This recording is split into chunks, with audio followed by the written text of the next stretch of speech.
Hey guys, Assalamu alaikum. My name is Hanla Tariq and today we started the topic of carbohydrate.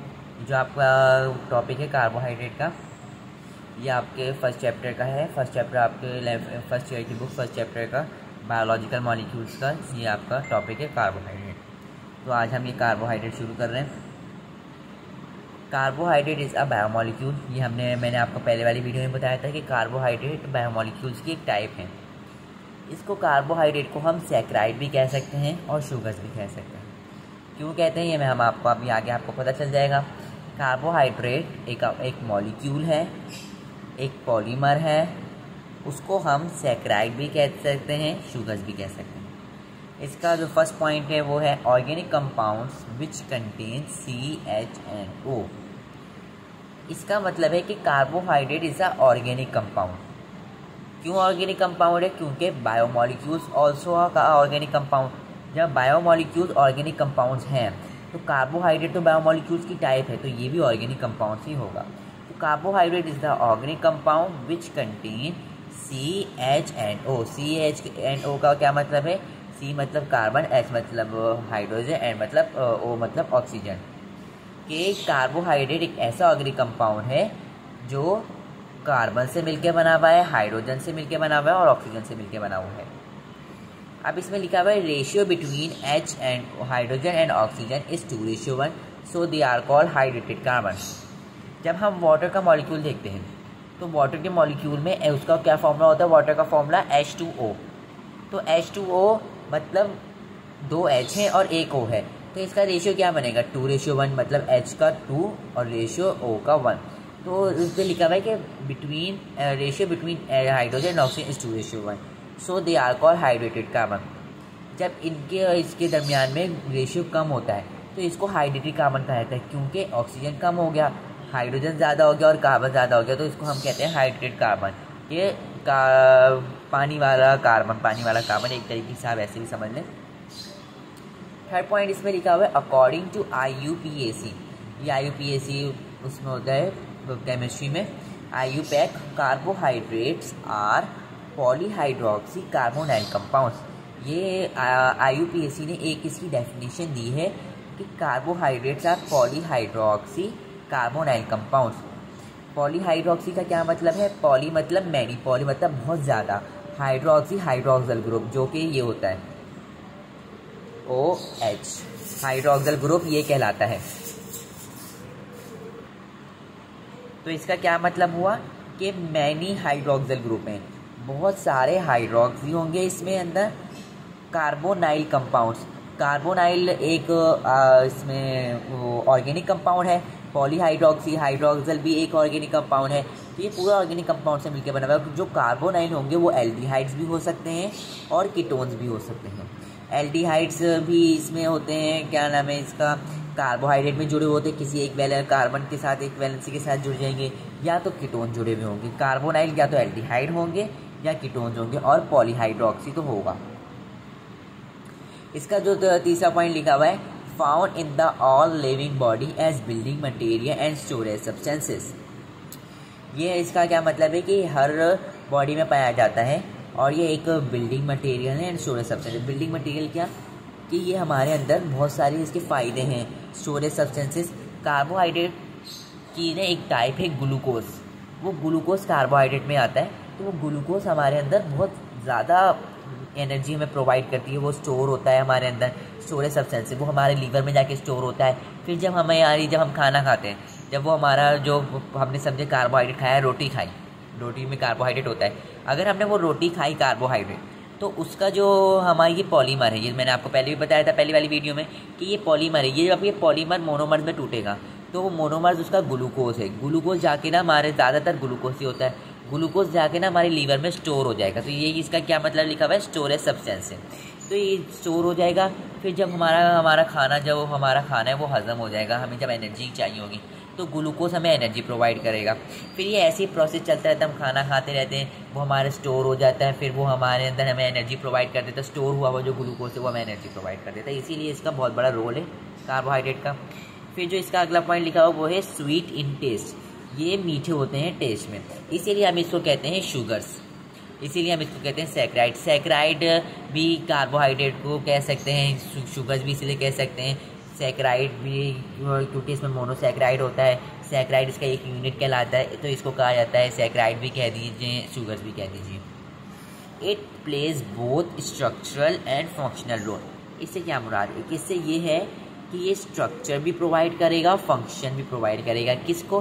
Function तो हमारे अंदर भी, जैसे मैंने अभी आपको बताया ग्लूकोज हमारे अंदर फंक्शन प्रोवाइड कर रही है एनर्जी का। स्ट्रक्चर ये प्लांट्स में भी होता है, इसकी एक क्लासिफिकेशन है पॉलीसैकेराइड। तो पॉलीसैकेराइड में जो होता है वो ज़्यादातर प्लांट्स की ही बात हुई हुई होती है, तो ये स्ट्रक्चर भी देता है। जैसे सेलुलोज, इनको प्लांट को सेल वॉल दे रहा होता है, और काइटिन है वो बैक्टीरियल सेल वॉल दे रहा होता है। वो अलग अलग तरीके से ये स्ट्रक्चरल इसका भी रोल करता है प्ले, और फंक्शनल रोल भी करता है। नाउ अब इसकी जो क्लासिफिकेशन है बुक में वो ये है कि इसकी कार्बोहाइड्रेट की classification on the basis of saccharides they are classified into 3 groups. इसका क्या मतलब है कि सैकराइड की बिना पर, कि इसके जो सैकराइड हैं उसकी बिना पर इसको 3 ग्रुप्स में डिवाइड किया गया है। एक है number 1 monosaccharides, number 2 oligosaccharides, number 3 polysaccharides. तो इसकी जो मोनोसैकराइड है, जो इसकी क्लासिफिकेशन है उसकी यहाँ पे डिटेल्स है, वो मैं आपको बताता हूँ। मोनोसैकराइड एक इसका जो इसका मोनोसैकराइड है, ये एक इसका मोनोमर है। मोनोसैकराइड एक मोनोमर है। मोनो मतलब 1, सैकराइड मतलब कार्बोहाइड्रेट। तो एक कार्बोहाइड्रेट, इसका जो एक पार्ट है कार्बोहाइड्रेट का, एक पार्ट जो मोनोसैकराइड कहलाता है। ये मैंने आपको पहली वाली वीडियो में भी कहना था। तो ये carbohydrate is a polymer, so monosaccharide is a monomer of carbohydrate. They are the simplest type of carbohydrates. मतलब कि ये बहुत ही सिंपल होता है। सिंपल वही बात है कि सिंपल मतलब एक ही है, एक कार्बोहाइड्रेट की एक टाइप है ये। Can not hydrolyse. हाइड्रोलाइज के क्या मायने? हाइड्रोलाइसिस मैंने आपको उसमें बताया था, synthesis and breakdown of macromolecule. Breakdown जब हम कर रहे होते हैं 2 मोनोमर्स की, हम जब उसको ब्रेक डाउन करते हैं तो वो एक मोनोमर में टूट जाता है। ये क्यों नहीं हाइड्रोलाइज हो सकता? क्योंकि ये खुद एक मोनोमर है, इसको हम मजीद थोड़ी ना तोड़ सकते हैं। ये जब एक मोनोमर ही है, अगर ये किसी और के साथ दूसरे मोनोमर से जुड़ेगा, दूसरे मोनोसैकराइड से जुड़ेगा, तो हम वो 2 मोनोसैकराइड डाइसैकराइड को तोड़ सकेंगे, लेकिन मोनोसैकराइड को कभी भी नहीं तोड़ सकते, क्योंकि वो खुद एक मोनोमर ही है। इसका जनरल फार्मूला कहलाता है, इस जनरल फार्मूला है CnH2nOn। ये इसका एक जनरल फार्मूला है। हम इधर n पे, where n is the range of 3 to 7, कि हम इधर 3 से लेके 7 तक इसमें वेरिएबिलिटी कर सकते हैं। हम n की जगह इधर 3 लिख दें तो ये हो जाएगा 3 CnH2, और H2 इधर आ गया, n की जगह 3 आ गया, O की जगह n की जगह 3 आ गया, C3H2 मल्टीप्लाई बाय 3 O3। तो ये क्या बना? C3H6O3, मतलब ये एक ट्रायोस हो गया। ये किसकी फर्दर इसकी क्लासिफिकेशन हुई है मोनोसैकराइड की, तो ये एक ट्रायोस इसकी ऐसे हम इसकी वेरिएबिलिटी कर सकते हैं। हम इधर 4 रखेंगे, C इधर 4 रख दिया, 2 मल्टीप्लाई बाय 4, 4 2 8 हो गया, और इधर 4 रख दिया, तो ये हो गया C4H8O4। फिर हम इधर 5 रख लेंगे, 6 रख लेंगे, 7 रख लेंगे। इसमें बस 3 से लेके 7 तक की ही रेंज कर सकते हैं monosaccharide. Wild crystalline solid with sweet taste and soluble in water. ये एक वाइट क्रिस्टलाइन सॉलिड्स होते हैं, क्रिस्टल्स होते हैं विद स्वीट टेस्ट। ये मैंने आपको बताया ना कि स्वीट टेस्ट होते हैं। कार्बोहाइड्रेट सारे तकरीबन स्वीट ही होते हैं। एंड सॉल्युबल इन वाटर, ये सॉल्युबल हो सकता है वाटर में, क्योंकि ये मोनोमर है, ये सॉल्युबल हो सकता है। कार्बोहाइड्रेट का जो टाइप है मोनोसैकराइड, ये सॉल्युबल हो सकती है। अब इसकी मोनोसैकराइड की फर्दर क्लासिफिकेशन है। मोनोसैकराइड कार्बोहाइड्रेट की क्लासिफिकेशन है, और मोनोसैकराइड की फर्दर क्लासिफिकेशन है। फर्दर क्लासिफिकेशन एक ये कि अगर हम इधर n की जगह 3 रख देंगे तो वो बन जाएगा ट्रायोस। इधर n की जगह 4 रख देंगे तो इधर हो जाएगा ये टेट्रोस। n की जगह 5 रखेंगे तो पेंटोस, n की जगह 6 रखेंगे तो हेक्सोस, n की जगह 7 रखेंगे तो हेप्टोस। मोनोसैकराइड की जब हम क्लासिफिकेशन करेंगे तो ये जो ओस है ये तो हर किसी में ही है, ये ओस, ये देखें आप इधर भी ओस ओस ओस ओस। लेकिन हम इसका वो 3 का ट्राई, 4 का टेट, 5 का पेंट, 6 का हेक्स, 7 का हेप, ऐसे लगा के ये पूरा एक इसका नेम बन गया। तो ट्रायोस, टेट्रोस, पेंटोस, हेक्सोस, हेप्टोस, ये इसकी 5 फर्दर क्लासिफिकेशन है। ट्रायोस में जो इसकी ट्रायोस की एक और ट्रायोस की भी अलग इनकी जो क्लासिफिकेशन इनकी अलग और टाइप्स दी हुई हैं। ट्रायोस की मैंने एक एक लिखी हुई है, वैसे तो बुक में तो काफ़ी सारी हैं। इसमें मैंने लिख दी ट्रायोस में ग्लाइसरॉस, इसमें एक डाइहाइड्रोक्सी एसीटोन भी होता है। फिर टेट्रोस में एराइथ्रोज, इसमें एराइथ्रोलोज भी होता है।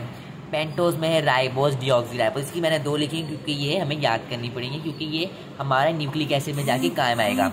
पेंटोस की क्या है राइबोस डीऑक्सीराइबोस, एक और की राइबोलोस, उसका इतना कोई काम नहीं है। हेक्सोस, ये सबसे इम्पॉर्टेंट मोनोसेक्राइड कहा जाता है कि hexose is the most important of monosaccharide. Hexose की क्या है ग्लूकोज और फ्रक्टोज, इसमें भी ग्लूकोज काफ़ी इंपॉर्टेंट कहा जाता है, ग्लूकोज फ्रक्टोज, ये आपको याद करनी पड़ेगी। पेंटोस और हेक्सोस की तो याद रखें टाइप्स, किसी और की याद रखें या ना रखें, पेंटोस और हेक्सोस की तो आपको याद होनी चाहिए। हेप्टोस क्या है ग्लूकोहेप्टोस। एंड जो 6 पे हेक्सोस आता है कि इसका फॉर्मूला मैं हेक्सोस का लिख देता हूँ क्योंकि ये इंपॉर्टेंट होती है, तो ये लिख देंगे C, एन की जगह आ जाएगा 6, इधर 2 पहले से था तो 6 को 2 से मल्टीप्लाई करेंगे, 6 2 12, वो 6, सही है। ये इसका फॉर्मूला है हेक्सोस का। ये ग्लूकोज का भी फॉर्मूला यही होगा, फ्रक्टोज का भी फॉर्मूला यही होगा क्योंकि ये टाइप्स हैं। And the hexose is further classified in glucose और फ्रक्टोज। ग्लूकोज और फ्रक्टोज को भी, हेक्सोस को भी अलग और तरीके से भी, ये तो इसकी टाइप है, हेक्सोस को अलग तरीके से और क्लासिफाई किया हुआ होता है। हेक्सोस की जो टाइप्स हैं ये टाइप्स हैं ग्लूकोज और फ्रक्टोज, हेक्सोस को अलग इसको वो करा हुआ है क्लासिफाई। एक करा हुआ है एल्डो हेक्सोस आइसोमर, कीटो हेक्सोस आइसोमर। मैंने आपको बताया था कि ये कार्बोनाइल एल्डिहाइड होंगे, ये कीटोन्स होंगे, तो जो जिसमें एल्डिहाइड हो वो एल्डो हेक्सोस आइसोमर हो गया और जिसमें कीटो हेक्सोस कीटोन होगा वो कीटोन हेक्सोस आइसोमर। अब इसकी डेफिनेशन क्या होती है एल्डो हेक्सोस आइसोमर की? Same molecular formula but different structural formula. के मॉलिक्यूलर फार्मूला तो सेम है क्योंकि ये गैलेक्टोस इसकी भी एक हेक्सोस की टाइप है, 3-4 टाइप लिखी हुई है कि ग्लूकोज और गैलेक्टोस का फॉर्मूला तो यही होगा, लेकिन इसके स्ट्रक्चरल में डिफ्रेंशिएट होगा क्योंकि हमारे पास स्ट्रक्चर जो है ना वो अलग अलग तरीके होगा। कहीं पे OH लगा हुआ होगा, जैसे ये पॉलीहाइड्रोक्सी मैंने बताया था ना, अगर ये कहीं पे OH लगा होगा तो उसके जैसे अब इसके थर्ड कार्बन पे अगर हम देखें जिसके 6 कार्बन है ना, अगर हम एक एज्यूम करें, एक मिसाल लें कि अगर उसके थर्ड कार्बन पे ग्लूकोज के थर्ड कार्बन पे OH लगा हुआ है तो गैलेक्टोज के थर्ड कार्बन पे H भी तो लगा हो सकता है। तो ये इस वजह से इसको एल्डो हेक्सोस आइसोमर कहा गया है कि ग्लूकोज और गैलेक्टोज का सेम मॉलिक्यूलर तो फॉर्मूला होता है लेकिन स्ट्रक्चर फॉर्मूला इसके अलग अलग होते हैं। और कीटो हेक्सोस आइसोमर में क्या है, same structure formula but different molecular formula. इसमें यह है कि स्ट्रक्चर फॉर्मूला तो सेम होगा लेकिन मॉलिक्यूलर फॉर्मूला डिफरेंट होगा। फ्रक्टोज का और सोर्बोज का स्ट्रक्चर फॉर्मूला तो सेम है लेकिन मॉलिक्यूलर फॉर्मूला अलग होगा। लेकिन फ्रक्टोज का मॉलिक्यूलर फॉर्मूला ग्लूकोज और गैलेक्टोज की तरह नहीं होगा क्योंकि ये एक टाइप ही है, ग्लूकोज गैलेक्टोज फ्रक्टोज हेक्सोस में आती है, सोर्बोज इसमें नहीं आती है। तो सेम स्ट्रक्चर फॉर्मूला, इनके स्ट्रक्चर तो सेम होंगे लेकिन मॉलिक्यूलर फॉर्मूला डिफरेंट होगा। So that's all. अच्छी लगी होगा, अगर आपको मेरी वीडियो अच्छी लगी हो तो आप इसको लाइक करें, शेयर करें और अगर आप मेरे चैनल पर नए हो तो आप इसको सब्सक्राइब करें और इसको मज़ीद वीडियो के लिए लाजमी सब्सक्राइब करते जाएं। अल्लाह हाफ़िज़।